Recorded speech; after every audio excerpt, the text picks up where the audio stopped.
Hello everyone, decide করেছি আজ থেকে টানা 100 দিন রোজ একটা করে মিনি ভ্লগ বানাবো on my daily life. So starting with this one, আমি স্কুলের জন্য রেডি হচ্ছিলাম, ভাবলাম এই লিপস্টিক শেডটা তোমাদের সাথে শেয়ার করি।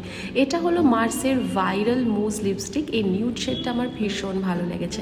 তারপর আলু ভাজা দিয়ে ভাত খেয়ে অ্যাজ ইউজুয়াল স্কুলে চলে গেছিলাম, একটা উইকডে ছিল। আর তারপর সন্ধেবেলায় মা আর বোনের সাথে আমি চলে গেছিলাম একটা পুজোতে।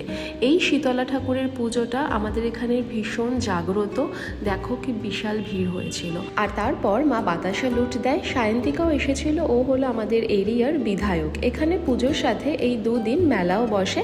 আমরা বাড়ি ফেরার সময় একটু মেলাটাও ঘুরে নিয়েছিলাম। এই দাদুটার থেকে ঘুগনি খাই, যেটা বেসিক্যালি আমরা প্রতিবারই খাই যখন এই পুজোটায় আসি। তারপর পাপড়ি চাটও খেয়েছিলাম। আর বাড়ি ফেরার সময় মা বাদাম নেয়।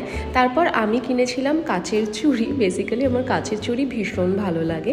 আর একটা ব্যাগও নিয়েছিলাম। খাওয়া দাওয়া কেনাকাটার পর ফিরে আসি বাড়িতে। আর জানো, শীতলা ঠাকুরের জায়গাতেই রাত্রিবেলায় কালী পুজো হয়, আর যেই ঠাকুরটা আমাদের বাড়ির সামনে দিয়েই নিয়ে যাচ্ছিল।